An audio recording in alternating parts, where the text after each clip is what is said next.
Magandang hapon, ngayon po ay araw ng Biyernes, October 27, 2023. Update po muli sa lagay ng panahon. Ang panahon, Northeast monsoon o amihan nakaka-apekto pa rin sa Northern at Central Luzon.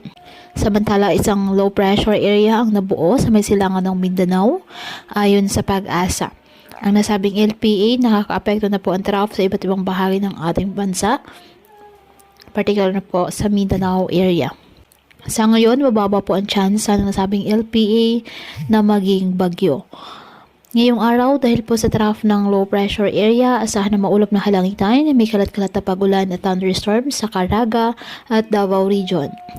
Ang Ilocos Region, Cordillera Administrative Region, Cagayan Valley at Central Luzon, bahagyang maulap hanggang sa maulap na kalangitan with isolated light rains dahil po sa amihan. Ang Metro Manila at nalalabing bahagi ng bansa, apektado po ng mga localized thunderstorms. Kaya patuloy po na pinag-iingat ang ating mga kababayan sa banta po ng mga pagbaha or landslide, lalo na kapag may malalakas na ulan, at ugaliin po na magdala palagi ng payong o kahit anong panangga sa ulan kapag lalabas ng ating mga tahanan.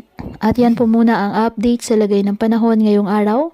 Muli patuloy po tayo na mag-ingat at palaging tandaan, God loves you. Stay safe and God bless. Ang panahon.